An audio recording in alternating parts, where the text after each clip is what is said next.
filsafat ilmu itu dia hanya bicara tentang bagaimana ilmu itu diperoleh. Ya. Bagaimana cara kebenaran itu ditemukan. Ya. Bagaimana metodenya, caranya.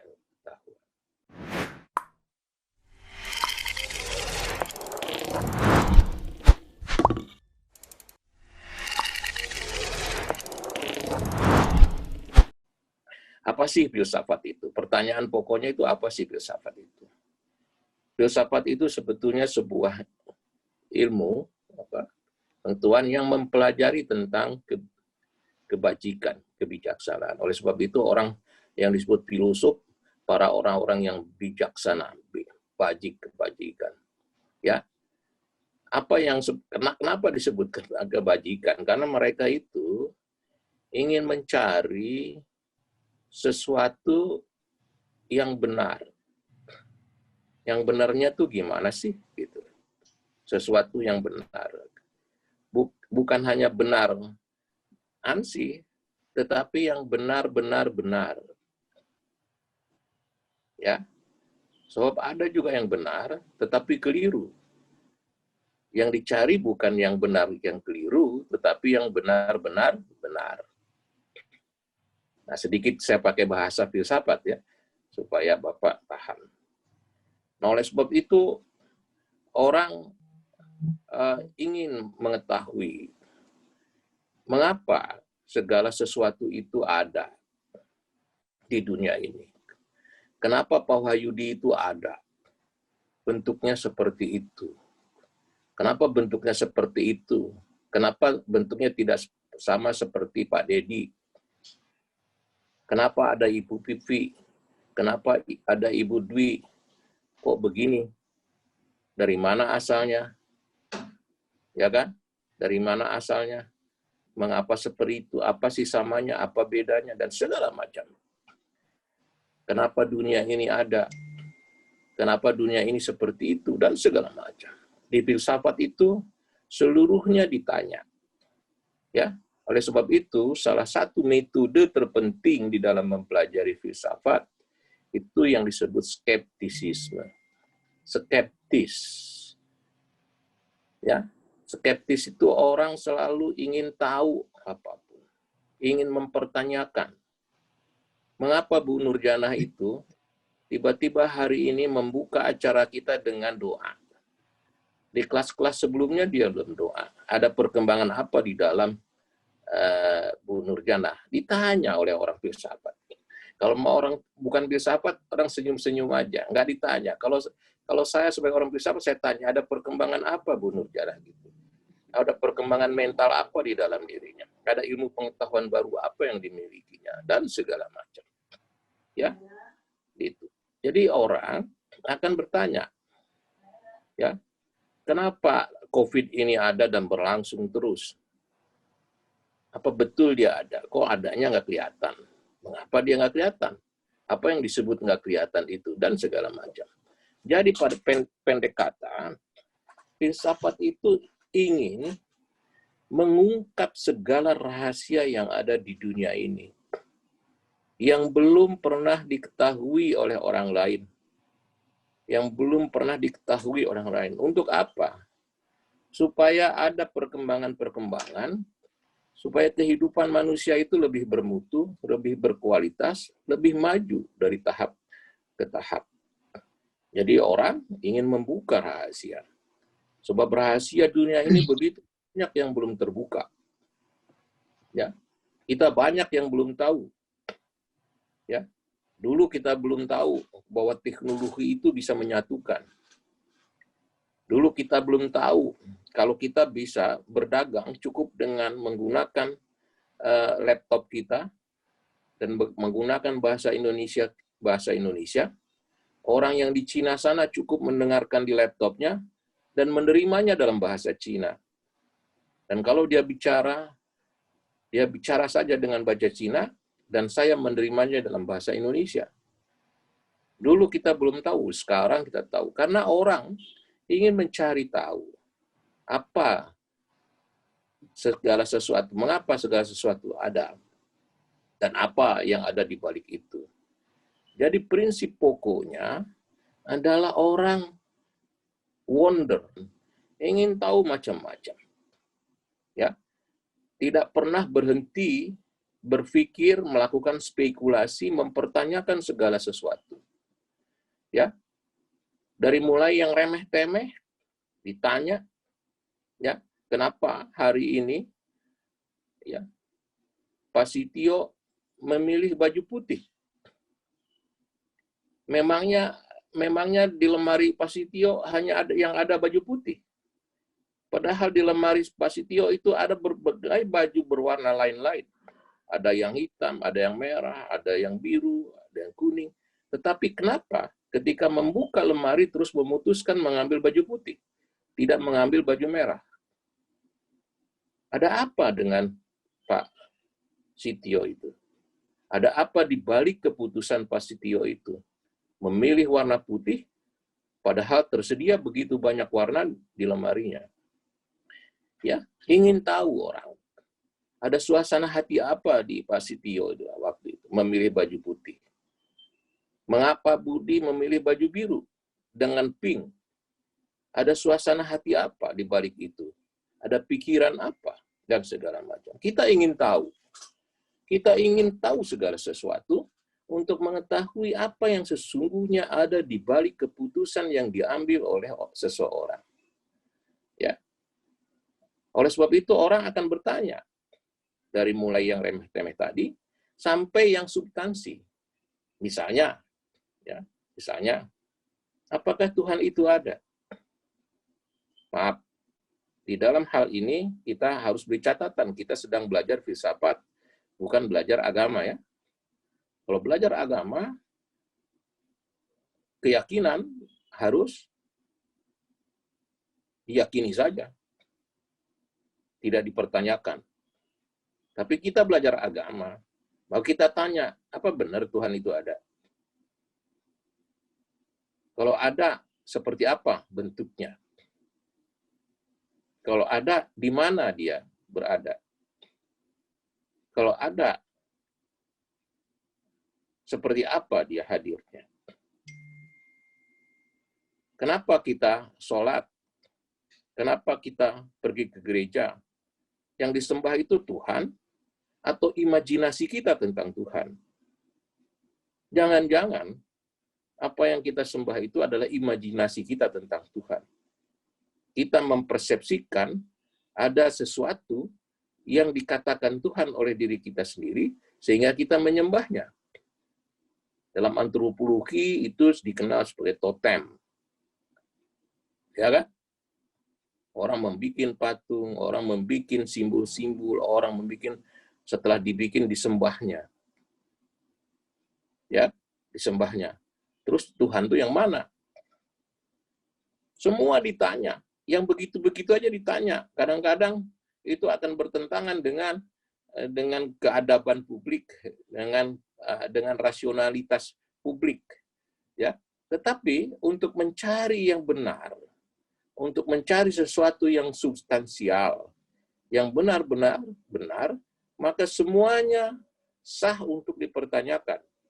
Tidak boleh ada sesuatu yang tidak bisa dipertanyakan sampai ditemukan kebenaran yang benar-benar itu.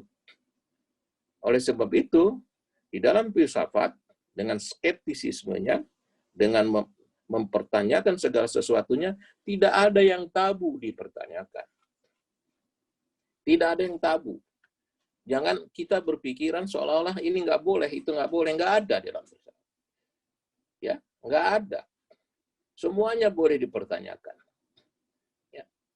Untuk apa? Dalam rangka kita memperoleh pemahaman yang lebih clear, pengetahuan yang lebih baik, dan mutu kehidupan yang lebih tinggi. Kebenaran yang benar-benar. Jadi, ditanya. Ya, seperti tadi saya menanyakan mengapa Bu Nur memimpin dengan doa, mengapa Bu Dwi memakai baju begitu, mengapa Pak Wahyu begitu, Pak Sitio dan begitu sih. Jadi awalnya dari wonders. keingintahuan. Ya, ingin tahu segala sesuatu. Maka terus orang mulai mempertanyakan segala sesuatu. Caranya bagaimana? Dengan menggunakan metode skeptisisme. Skeptis. Ya, ditanya. Nah, inilah yang kemudian memunculkan dialog dan perdebatan. Baik di dalam diri sendiri maupun perdebatan diri sendiri dengan dunia luarnya. Ada perdebatan di dalam pikiran kita. Ada perdebatan antara pikiran dengan hati nurani kita. Ada perdebatan di dalam cara berpikir kita. Di dalam diri kita sendiri kita berdebat. Misalnya tadi saya katakan, apakah Tuhan itu ada? Di dalam pikiran Anda semua, kita, wah, benar enggak ya? Begitu. Terjadi respon. Ada responnya yang terbuka, ada responnya mengatakan, oh, jangan-jangan telepon, jangan-jangan bahwa memang Tuhan tidak ada. Ya, yang ada hanya bayangan kita tentang Tuhan, imajinasi kita tentang Tuhan. Tapi Tuhan sesungguhnya di mana dia? Dan terus yang saya sembah selama ini apa? Ya kan? Yang saya sembah selama ini itu apa? Jangan-jangan yang saya sembah selama ini adalah pikiran saya. Persepsi saya tentang apa yang dinamakan Tuhan. Karena kita tidak mengenalnya. Karena kita tidak tahu. Karena Tuhan itu gaib, tidak kelihatan. Ya, terus kita mengimajinasikan seperti itu. Itu ditanya. Ya, ditanya. Nah, kadang-kadang kalau yang begini terus masuk ke publik, itu bisa dimarahin kita oleh orang banyak. Ya kan? Karena dianggap itu wilayahnya wilayah tabu. Tetapi di filsafat tidak bisa. Di filsafat ditanya semua. Nggak boleh, nggak ditanya. Kalau Anda berbuat sesuatu, maka Anda harus tahu argumentasi di bawah sesuatu itu. Anda tidak bisa melakukan penyembahan, tapi Anda nggak tahu apa sih yang lu sembah tuh.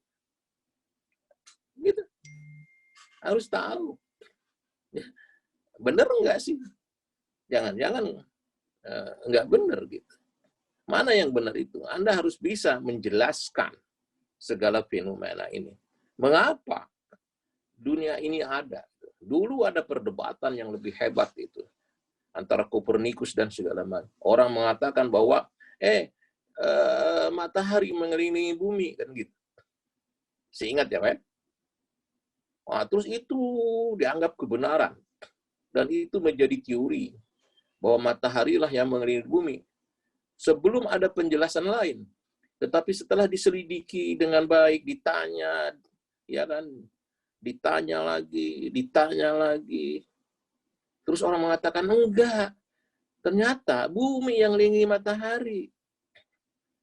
Nah, coba bayangkan. Padahal ada satu episode panjang yang orang percaya bahwa matahari lah yang mengelilingi bumi. Tetapi begitu setelah diselidiki dengan baik, ditanya, diperhatikan dengan eksperimentasi dan segala macam, terbalik. Ternyata bumi yang mengelilingi matahari. Artinya pemahaman awal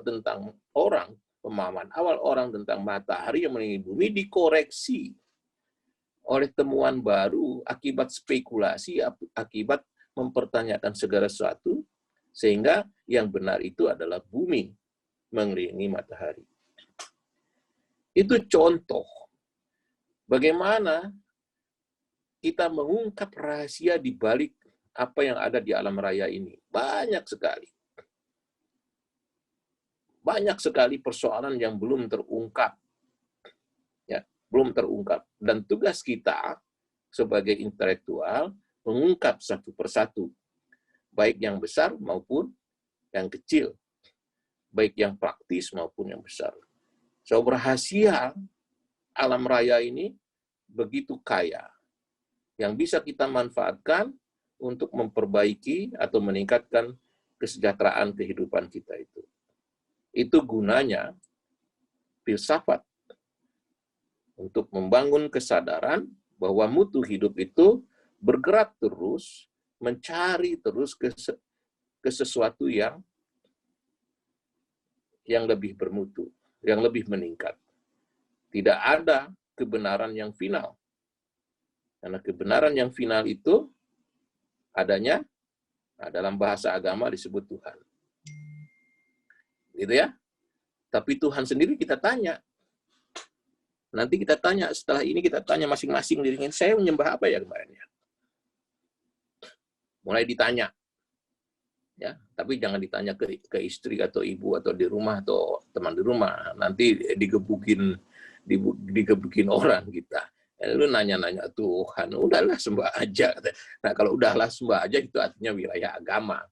Ya, wilayah agama. Kalau wilayah agama yakini saja. Karena agama itu keyakinan, tidak ada perdebatan di dalam agama, gitu ya. Tetapi dalam ilmu pengetahuan justru perdebatan, dialog menjadi penting. Menjadi penting. Tidak ada ilmu pengetahuan yang bersifat dogmatis. Yang bersifat dogmatis itu adalah ajaran agama. Ya, ilmu pengetahuan itu berkembang dengan dialog, dengan perdebatan dan segala macam. Ya. Teman-teman sekalian, itu wilayah filsafat. Dia bertanya macam-macam. Tapi kalau filsafat ilmu, ya kan, gitu.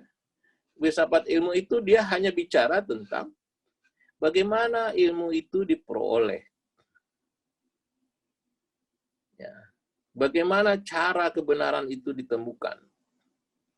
Ya. Bagaimana metodenya, caranya. Ya. Kalau di filsafat itu eksistensi juga ditanya. Ada enggak Tuhan? Ada enggak ini? Nah, di ilmu bagaimana cara mencapai Tuhan itu? Gitu. Bagaimana cara menemukan Tuhan itu? Nah, itu ilmu. Ya. Nah, jadi ada perbedaan. Nah, epistemologi namanya. Kalau tadi kita bertanya tentang eksistensi, siapa ada, mengapa kamu ada begitu? Kok kamu adanya seperti itu? Ya, mengapa kamu memilih ini? Kenapa kamu tidak memilih itu? Ya, itu ontologi. Ya. Terus bagaimana kita harus berbuat segala macam? Apakah ini boleh atau tidak boleh? Nah, itu aksiologi. Ya, gitu. Jadi ada perbedaan-perbedaan. Kita ingin mempelajari adalah bagaimana suatu proses kebenaran itu ditemukan. Ya, Anda ini akan menulis disertasi, bahwa disertasi Anda itu harus benar. Bagaimana caranya bahwa ilmu pengetahuan itu diperoleh yang benar. Ya, yang benar-benar. Nah, itu yang akan kita diskusikan. Tetapi ya, tidak bisa terlepas di dalam memperoleh pengetahuan itu dari episode-episode yang lain. Misalnya begini. Apakah ada yang disebut Deddy Supriyadi itu? Saya tanya. Apakah ada yang disebut Deddy Supriyadi itu? Apakah yang hadir di tengah saya, yang kelihatan fotonya itu Deddy Supriyadi? Jangan-jangan itu bukan Deddy Supriyadi, karena Deddy Supriyadi itu adalah label yang diberikan orang tuanya kepada dirinya.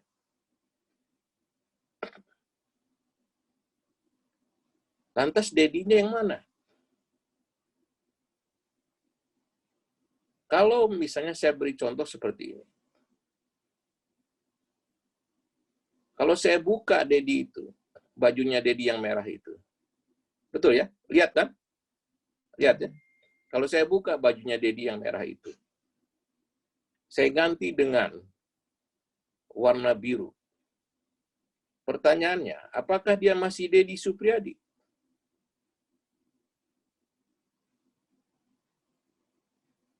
Kalau kerudung Vivi yang warnanya apa nih, Vivi? Hijau atau apa?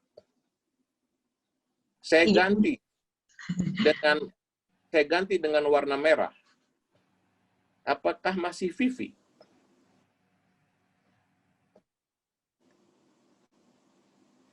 Ya, saya ganti bajunya Dwi dari pink, ya, menjadi orange. Apakah itu masih Dwi?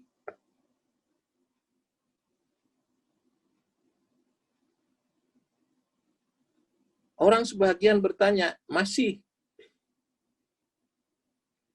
Nah, kalau masih, berarti mana sih sebetulnya yang Dedi?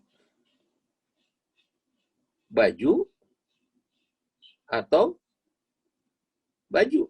Baju atau setelah saya telanjangi gitu ya, maaf ya Pak Dedi ya, saya buka kacamatanya, saya buka gitu, seluruhnya, saya ganti. Apakah masih Dedi? Oh Dedi Pak. Kalau saya ganti bajunya, oh tadi Dedi yang pakai baju merah, sekarang Dedi yang pakai baju merah. Jadi apa baju? Mana yang sebut Dedi itu? Bajukah atau badankah? Lihat, ini problem kita selama ini. Kita melihat orang seringkali tidak pada substansinya. Ya, yang disebut Dedi itu apakah baju, apakah kacamata, atau badannya. So, ada Dedi lain. Kalau ini Dedi Supriyadi, di sana Dedi Purwarna. Dekan. Dedi juga dia. Tapi bentuknya kok lain. Wajahnya lain, bajunya lain, segala macam. Terus yang benar-benar Dedi itu yang mana? Yang substansinya yang mana? Dedi yang sesungguhnya yang mana? Yang bajukah? Atau yang bisa ditukar-tukar bajunya? Itu pertanyaan-pertanyaan pokok yang seringkali menyebabkan perilaku umat manusia itu berbeda-beda cara memandang. Orang sering menganggap bahwa yang benar itu adalah Dedi yang pakai baju merah. Padahal belum tentu baju merah itu ya substansi yang membenarkan bahwa Dedi itulah dia yang sesungguhnya. Ya, orang mengatakan bahwa benar berdasarkan persepsi orang terhadap dirinya.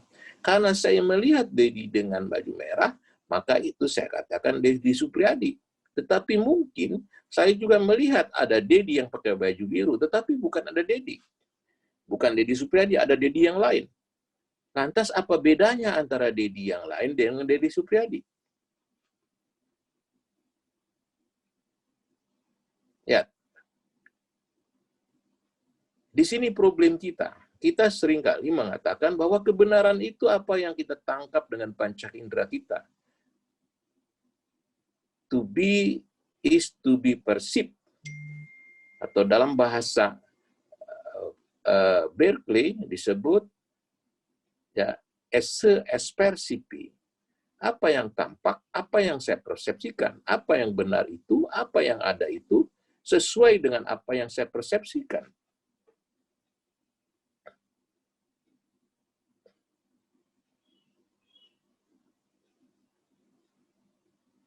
Lihat di sini.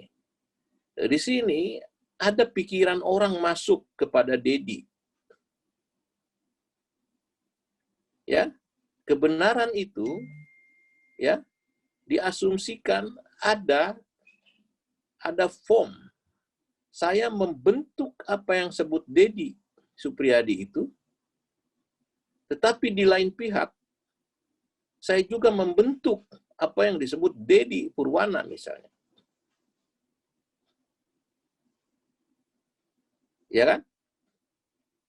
Terus orang mengatakan itulah yang benar. Tapi apakah betul yang saya persepsikan itu benar-benar benar? Belum tentu. Mari saya kasih contoh misalnya. Kalau kita berkendara di jalan tol gitu ya, jalan yang panjang, di tengah hari, terus kita melihat di ujung jalan itu kelihatan seperti ada air gitu. Pernah gitu? Ya. Wah, itu ada air gitu. Kita sedang jalan. Tapi begitu sampai kepada tempatnya, kok nggak ada air. Padahal tadinya kita menduga bahwa di sana ada air, ada genangan air. Tapi begitu kita sampai kepada tempatnya, kita tidak melihat ada sedikit pun air. Lantas apa yang terjadi ketika kita melihat bahwa di situ ada genangan air?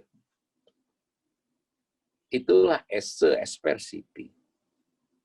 Ya, ada ya, karena kita melihatnya sebagai sesuatu yang kita persepsikan ada.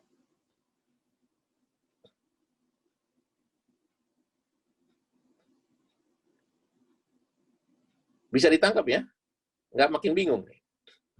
Mudah nggak makin bisa kebayang ya? Bisa dibayang nggak?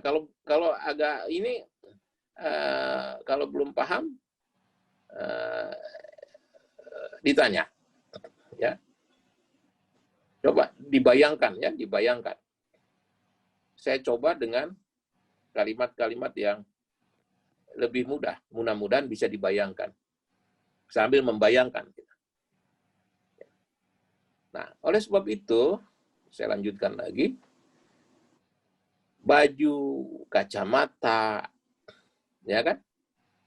Baju, kacamata, celana, gelang, anting, kerudung. Itu bukan substansi. Itu aksesoris. Pertanyaannya, yang substansi yang mana? Jadi kalau kita mengatakan bahwa itulah Vivi dengan kerudung begitu, belum tentu. Karena kerudungnya itu aksesoris. Dia bukan kebenaran yang benar-benar benar. Dia bukan kebenaran yang substantif. Dia bukan yang esensi. Jadi yang esensinya di mana? Di dalam kehidupan itu banyak sekali yang aksesoris itu.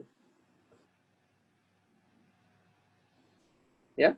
Terus orang terjebak dengan kebenaran aksesoris. Terus dengan begitu terus orang mengatakan itulah yang benar. Padahal yang aksesoris itu tempelan. Aksesoris itu tempelan yang bisa diganti setiap saat, ya, yang tidak melekat secara substansial.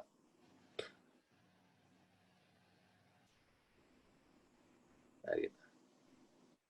Jadi tugas kita adalah mencari kebenaran yang benar-benar benar, yang substansial. Saya ingin contohkan yang lebih simpel kali ya, walaupun ini tidak terlalu clear. Pohon pisang ya, teori pohon pisang. Bagian luarnya itu selalu busuk, dan pada tahun tertentu dia akan jatuh sendiri. Ya kan? Terus kalau kita katakan itu pohon pisang, mana sesungguhnya pohon pisang? Apakah yang di luarnya, atau pelepah-pelepah bagian dalamnya, atau bonggolnya? Gitu. Kehidupan ini seringkali dianggap benar di bagian aksesorisnya. Tapi orang acap kali tidak mau ya mencari sampai kebenaran yang substansi, yang substansial, yang esensi. Ya. Itulah kebenaran yang benar-benar benar. Kita berdebat di dalam urusan-urusan yang aksesoris. Ya.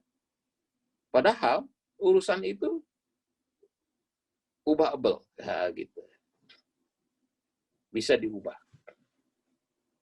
Nah, justru filsafat, ilmu ingin mengetahui kebenaran yang benar-benar benar.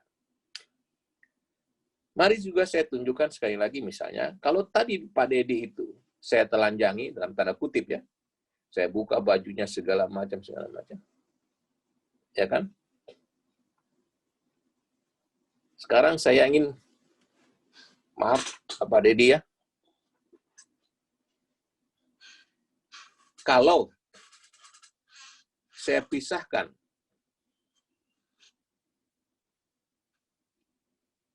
roh Pak Dedi dengan badannya,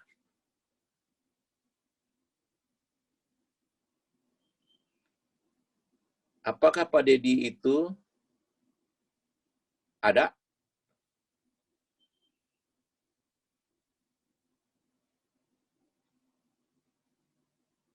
Pertanyaan. Mari kita mikir masing-masing. Kalau roh di kita, masing-masing yang bikin kita bisa gerak, bisa senyum, bisa ketawa, bisa memperhatikan gitu ya, kita pisahkan. Saya pisahin, saya ambil gitu. Saya pisahkan. Apakah Pak Dedi itu ada?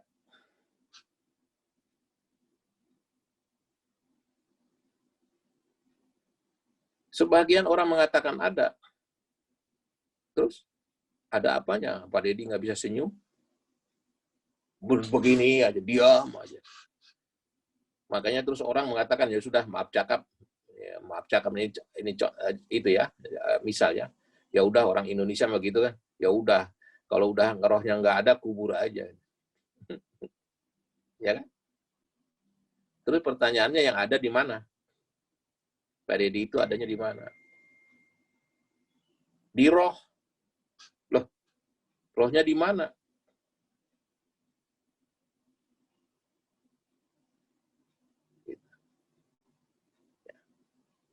Ya.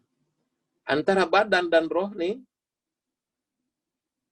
harus clear. Sebetulnya mana yang Pak Dedi itu? Yang badan kah? Atau yang roh kah? Karena sebagian orang mengatakan yang badan, maka badannya ada. Tapi sebagian orang mengatakan yang roh Pak yang ada, bukan badan. Sebab badan kalau nggak ada roh, udah nggak ada gunanya, dikubur aja. Terus roh yang mana?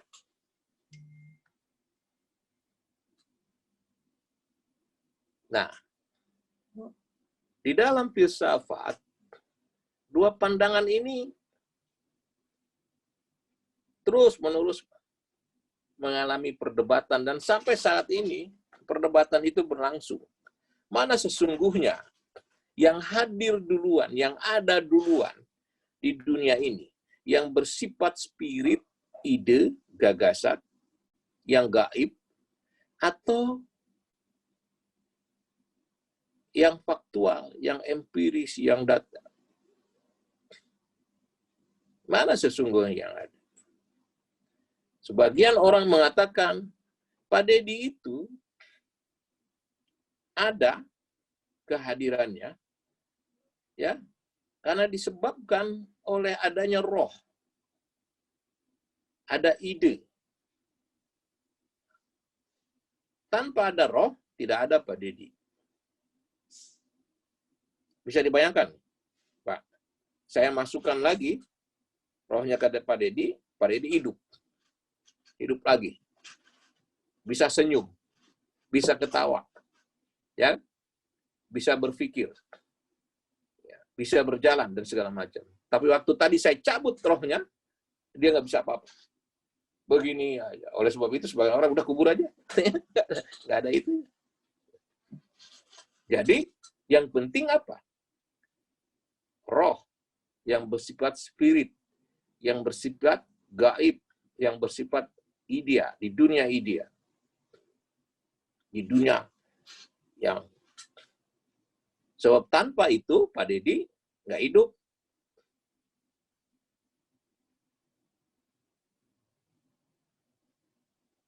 Oke kan?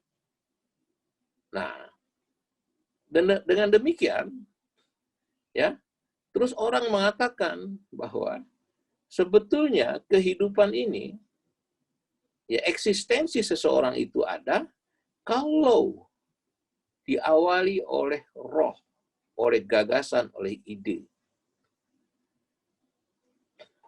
baru dia kelihatan. Ya. Orang mengatakan benar kalau ada idenya.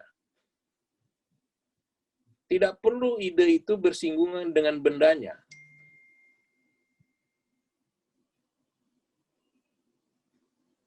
Saya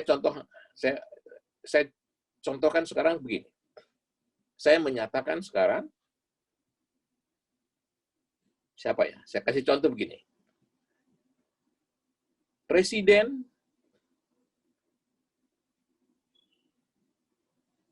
berkunjung ke Irian.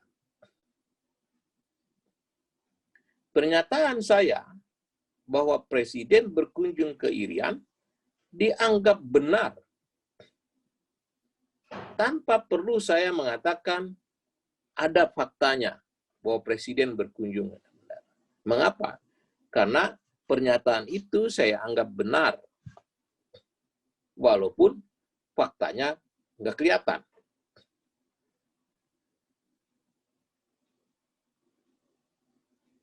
Ya, jelas itu.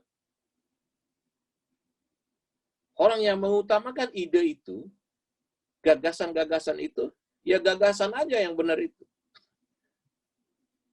Soal faktanya, bukan yang lain. Yang ada yang rohnya aja, yang badannya nanti aja dulu. Ya, apakah betul Presiden pergi ke Irian? Itu tidak dipersoalkan. Yang penting ada pernyataan Presiden sedang berkunjung ke Irian. Apa betul Presiden sedang berkunjung ke Irian? Tidak dipersoalkan. Kita menganggap pernyataan itu benar.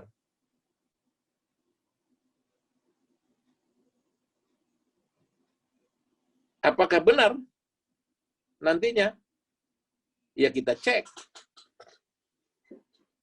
Inilah yang kemudian disebut, ya, orang menyatakan satu kebenaran itu dengan asumsi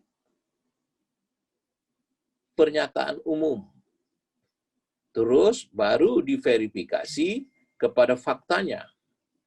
Kemudian dikenal dengan cara berpikir deduktif.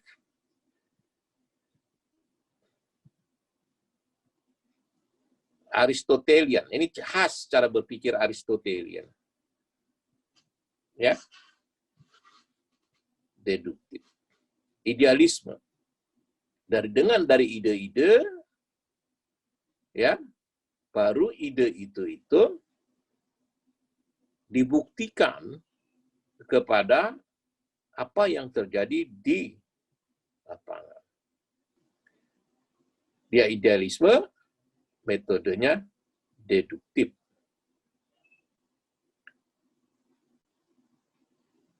Tugas kita adalah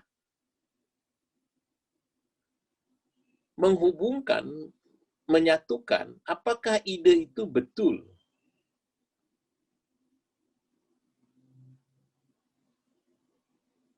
Antara pernyataannya dengan buktinya. Orang terus menerjemahkan, para ahli terus menerjemahkan cara berpikir ini ya, cara berpikir ini disebut cara berpikir yang bermula dari sesuatu yang bersifat teoritis. Kita mulai dengan teori-teori, membangun konstruksi teori, ya. Terus dengan membangun konstruksi teori itu kita mengembangkan hipotesis, baru kita membuktikannya.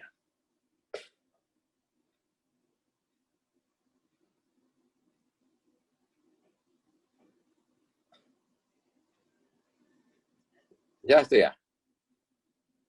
Itu karena yang dipentingkan adalah yang bersifat idea, gagasan, yang bersifat roh, yang bersifat gaib. Orang mementingkan itu. Bukan yang mementingkan yang bersifat badan tadi. Yang bukan mementingkan yang bersifat fakta itu tadi. Ya. Yang penting itu.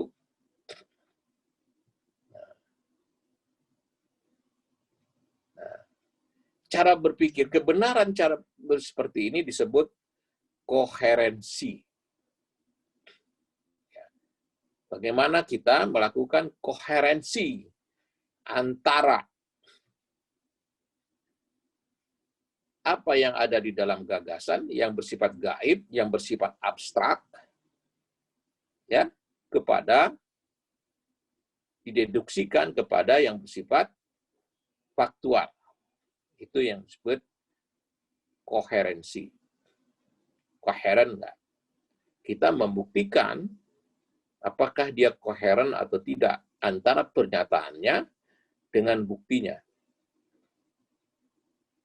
Karena kita berangkat dari sesuatu yang abstrak. Bagaimana ceknya? Buktikan faktanya, benar nggak terjadi itu. Kita melakukan konstruksi, melakukan itu, melakukan sehingga terjadi koherensi antara pernyataannya yang abstrak itu dengan faktanya yang kita temukan di lapangan. Antara roh dan badannya nyatu gitu. Tapi mulainya dari roh, bukan dari badan. Saya balik lagi kepada Dedi. Tadi yang sudah saya cabut rohnya itu tinggal badannya. Pertanyaannya, badannya masih perlu nggak? Masih penting nggak? Sebagian filosof mengatakan, badan itu penting. Justru yang penting itu badan, bukan roh. Justru penting itu yang faktual, bukan yang abstrak.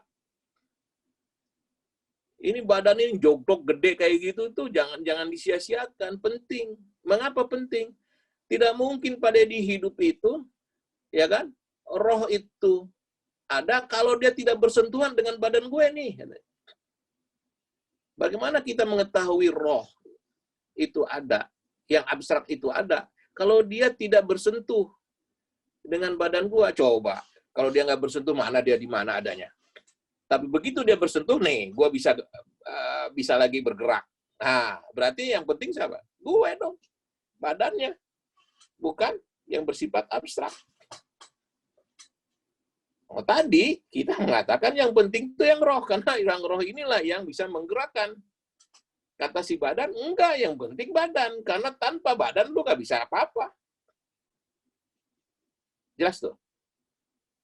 Ya, ada dua kelompok orang, dua kelompok ilmuwan filsafat, yang satu mementingkan yang roh, yang abstrak, yang gaib, satu lagi mengatakan enggak, yang penting itu yang badan nih, yang faktual, yang empiris, ya, yang empiris. Sebab tanpa itu kamu nggak ada. Coba, kalau Anda tidak menyentuh saya, ya kan, maka Anda tidak ada. Ya nggak kelihatan. Justru karena Anda kelihatan, hadir, ketika Anda bersentuhan dengan saya. Nah, lihat. Ya, lihat bedanya. Jadi yang penting itu yang apa? Yang faktual. Bukan yang abstrak. Ya.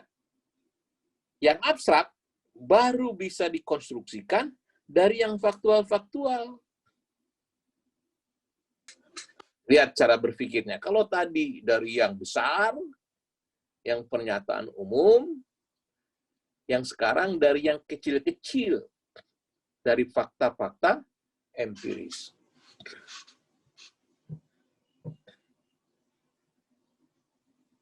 Nah, kelompok orang yang menganut cara berpikir ini, ya, cara mencari kebenaran ini, ya, itu disebut empirisme positif, ya. Caranya, metodenya disebut induktif. Kalau tadi caranya, metodenya deduktif. Kalau yang ini, yang badan ini, yang empiris ini disebut induktif. Dan kebenarannya bersifat korespondensi. Fakta-fakta itu bertautan dengan, berkorespondensi dengan pernyataan umumnya. Oleh sebab itu, cara berpikir ini membelah dua cara di dalam filsafat ilmu. Ya. Kalau dalam penelitian ini ada dua penelitiannya. Yang deduktif itu, nanti kalau Anda melakukan penelitian, itu bersifat penelitian kuantitatif, mengembangkan hipotesis, dan membuktikan hipotesis itu lewat tool statistik. Itu yang dari pernyataan-pernyataan umum, yang abstrak, yang teoritis, diturunkan kepada fakta-fakta. Sedangkan yang kedua, yang dari fakta-fakta itu, ya, yang bersifat induktif dan kebenarannya bersifat korespondensi, risetnya, penelitiannya nanti bentuknya kualitatif. Dua cara ini berdebat terus sampai sekarang. Bahkan di dunia ilmu pengetahuan itu, ya, punya mazhab. Mazhab tahu kan? Mazhab Maliki, mazhab Hambali, mazhab As-Syafi'i. Mazhab itu apa? Cara berpikir. Cara melakukan sesuatu. Cara berpikir. Kalau dalam ilmu pengetahuan, mazhab kuantitatif itu salah satu pusatnya itu di Harvard. Sedangkan mazhab kualitatif itu pusatnya itu salah satu pusatnya di Chicago, Cambridge, Chicago. Tapi kuantitatif itu di Harvard. Metode kuantitatif itu lebih banyak berkembang di Harvard. Ya, sedangkan metode kualitatif itu lebih banyak berkembang di Chicago. Dan pertanyaannya, apakah dua-dua metode ini benar? Benar. Berlaku. Sah. Apakah bisa dipertanggungjawabkan untuk mencari ilmu pengetahuan? Ya, karena dua-duanya adalah dua metode yang diakui, dan perdebatan antara dua metode ini, cara berpikir ini, masih berlangsung sampai sekarang.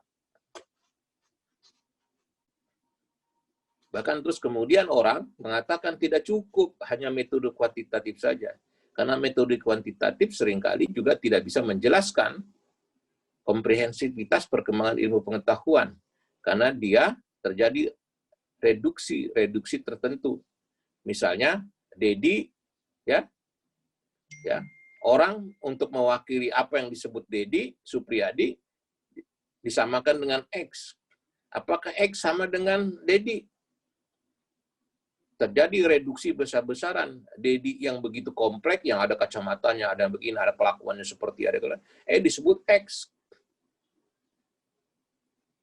Padahal di kuantitatif nggak boleh, di kualitatif nggak boleh. Ya Dedi itu harus Dedi seperti itu, ya.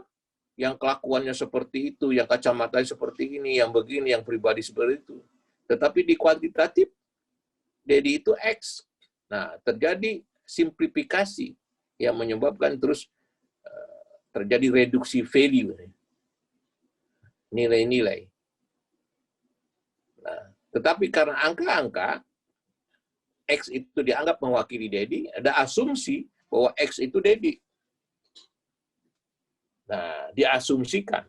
Di dalam kuantitatif tidak bisa diasumsikan begitu, karena Dedi ya harus Dedi. Karena Dedi itulah yang akan dikonstruksikan.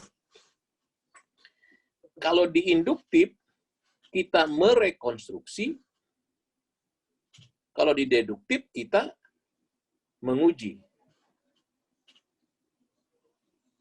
Kita menguji teori, kalau di deduktif ya. Di kuantitatif kita menguji teori yang diturunkan lewat hipotesis-hipotesis, tetapi yang di induktif kita merekonstruksi teori, membangun teori. Dari fakta-fakta kita membangun teori-teori baru. Jadi nanti kalau Anda mau riset, mau jalan mana?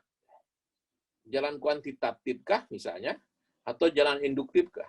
Boleh aja, tergantung kepada materinya, temanya, judulnya, apa yang Anda ingin riset. Kalau riset kualitatif misalnya, cukup aja misalnya manajemen SDM di bank. Judulnya begitu. Kalau kuantitatif, pengaruh X dan Y. Nah, itu beda ya. Pengaruh motivasi budaya dan pendidikan terhadap performa. Nah, itu khas kuantitatif. Tapi kalau di kualitatif judulnya cukup performa Dwi Handayani dalam bekerja.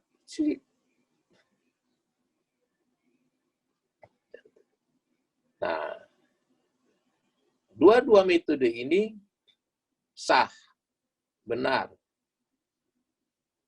Masing-masing punya kekuatan dan masing-masing punya kelemahan. Belakangan kemudian terus, karena dianggap metode-metode ini tidak selalu bisa mengungkapkan kebenaran yang benar-benar, terus kemudian para ilmuwan berusaha untuk melakukan mix method, mencampurkan dua metode ini dipakai bersama-sama. Misalnya, saya mulai dari kuantitatif dengan angka-angka, dengan hipotesis, kemudian diteruskan dengan kualitatif dan sebaliknya. Kualitatif dan sebaliknya. Bisa metodenya, atau bisa juga di dalam datanya. Bisa di dalam mix-nya itu bisa di dalam metodenya, mix-nya itu bisa di dalam datanya. Data-data kuantitatif untuk menjelaskan data-data kualitatif dan sebaliknya. Karena di data kualitatif misalnya orang ingin tahu apa yang ada di balik angka-angka itu. Misalnya kita punya absen. Nomor 1 Ibu Nurjana, nomor 2 Pak Dedi, nomor 3 Bu Dwi, nomor 4 Alek, nomor 5 Vivi, nomor 5 Wahyu. Kalau orang kualitatif risetnya, dia tanya, kenapa nomor 1 Bu Nurjana? Kenapa tidak Pak Sitio? Ada apa di balik keputusan bahwa nomor 1-nya Bu Nurjana? Oh, karena Bu Nurjana dosen, terus yang lain nggak berani nomor 1, kan begitu. Di kita kan begitu, absensi nomor 1 dikosongin, nomor 2 dikosongin, kita mulainya nomor 3 gitu. Artinya, ya kan? Artinya bagi orang kualitatif, orang meletakkan diri di nomor 3 itu ada sesuatu di mentalnya. Ada sesuatu di pikirannya. Mengapa dia meletakkan namanya di dalam kertas yang kosong terus nomor 3? Kenapa dia memutuskan di nomor 3? Kenapa tidak di nomor 1 saja? Nah, mungkin orang mengatakan itu terus dispekulasikan. Orang mengatakan, dia nomor 3 karena dia bukan pimpinan, karena dia segan, karena segala. Nah, kenapa dia segan? Padahal cuma hanya menaruh nama di situ. Wah, nanti kalau naruh nama nomor 1 nanti bisa dimarahin segala macam. Kenapa dimarahin? Karena di balik kemarahan itu ada disposisi cara berpikir, ada disposisi kultural, ada disposisi macam-macam. Dan itu bisa dijelaskan secara kualitatif. Jadi kalau besok mau riset kualitatif, mengapa? Jawab aja satu riset, mengapa orang absensi tidak berani nomor 1. Nah, udah riset. Karena di balik keputusan itu, begitu banyak fenomena yang harus dijelaskan. Mungkin ada inferior kompleks, mungkin ada ketakutan terhadap posisi jabatan, mungkin ada juga itu mental, ajaran-ajaran mental bahwa nomor satu itu harus para pimpinan, harus orang yang punya darah biru, sementara yang bukan darahnya biru nomornya buncit aja gitu. Ya kan? Dan itu fenomena di masyarakat kita misalnya. Dan kalau itu di riset, itu bisa menjadi satu teori baru. Ya. Satu biar gara-gara absensi aja gitu misalnya. Ya. Nah, itu kualitatif yang bisa begitu. Nggak bisa kuantitatif. Kuantitatif itu dari teorinya. Nah, jika ini, maka begini. Ya kan? Itu yang kuantitatif. Kalau yang kualitatif bukan jika, maka. Semakin ini terjadi, maka akan yang terjadi seperti ini. Ini beda rumusannya. Tapi ini dua berpikir dari mulai idealisme, ya,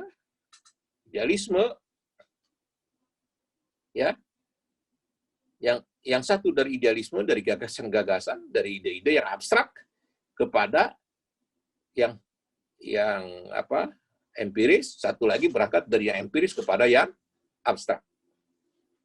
Dari fakta ke teori itu adalah kualitatif, ya. Dari teori ke fakta-fakta itu adalah deduktif. Nah, jadi dari Pak Dedi itu kita sudah dapat dua. Kalau kita lepaskan rohnya dan kita berpikiran bahwa roh itu yang paling utama, maka kita sedang melakukan cara berpikir deduktif. Kita mulai dari teori, dari yang abstrak. Tapi kalau kita mengatakan yang faktual, yang empiris yang lebih penting, ya kan? Yang badan itu yang lebih penting, yang real itu yang lebih penting, maka kita dari realitas menuju kepada yang abstrak. Dari yang empiris menuju yang abstrak. Nah, itu yang disebut induktif. Nah, pertanyaannya sekarang, bagaimana kita cara melakukan itu supaya di masing-masing, ya, di masing-masing itu benar. Kita kembali lagi kepada pencarian kebenaran yang substantif tadi. Sebagian orang yang mengatakan bahwa yang benar itu sesuai dengan apa yang dipersepsikan. Apa yang saya tangkap, itu yang benar. Persepsi kita. Tapi sebagian orang mengatakan juga, nggak bisa. Yang benar itu hanya dipersepsikan. Yang benar itu harus hadir di tengah-tengah kehidupan kita. Harus ada. Tidak bisa hanya persepsi, harus ada. Ya, sesuatu itu harus ada, harus hadir di tengah kita. Tidak bisa diimajinasikan, tidak hanya persepsi kita, tidak hanya ditangkap oleh panca indera kita, ya benar itu. Tetapi faktanya harus hadir, eksisten dia. Tanpa kehadiran fakta, itu tidak benar. Bukan kebenaran yang benar-benar. Tapi sebagian orang mengatakan tidak perlu hadir fakta. Ini yang terjadi di sosmed kita sekarang. Sosial media kita gitu. Kita ngomong aja apa segala macam, semakin banyak orang yang ngomong, makin dianggapnya benar. Padahal faktanya nggak begitu. Fakta tidak bercerita mengatakan apa yang dinyatakan di situ. Itu yang disebut new realitas baru. Ya. Di sosial media itu kan ngomong-ngomong aja, semua orang ngomong, ngomentari terhadap sesuatu yang dia sendiri nggak ngerti. Gitu. Ya kan? Saya mengomentari Bu Nurjana, tetapi saya tidak pernah tahu apa yang dikerjakan Nurjana. Faktanya, tapi saya ngomongin aja Nurjana, seenaknya saya gitu. Tapi karena omongan itu disebarkan di mana-mana, dan ditanggapi juga oleh orang mana-mana, sehingga orang membahas, mendiskusikan, memperdebatkan sesuatu yang tidak sesuai dengan faktanya, itu dianggap benar. Ya, pertanyaannya mana yang disebut realitas? Nah, itu yang disebut kuasi realitas. Realitas yang diimajinasikan, padahal fakta sebenarnya tidak berada di situ. Ini yang sekarang terjadi di medsos. Makanya orang terus ribut terus. Orang ribut terhadap sesuatu yang dianggap benar. Padahal faktanya, kelakuannya, empirisnya tidak begitu. Orang tidak bisa memeriksa ya sehingga dapat clear. Harusnya secara teoritis, secara filsafat mengatakan sesuatu itu baru benar kalau dia matching. Saya lihat. Matching. Nih, matching. Pas. Kalau ada begini sedikit nonjol, ini ada sesuatu yang tidak matching. Nih, ada ruasnya lebih. Yang benar itu matching. Ada yang begini juga tidak matching. Jelas ya? Tugas kita bagaimana matching antara fakta dengan teori. Matching. Match, ya. Matching. Itu yang harus dilakukan kita. Jangan terus antara fakta di sini dengan ini di sini, terus kita bicara di sini. Padahal belum tentu yang ada di sini. Tugas kita para intelektual, calon doktor gitu, ya para doktor ini harus bisa memastikan bahwa setiap pernyataan kita itu sesuai dengan faktanya dan rekonstruksi dari fakta.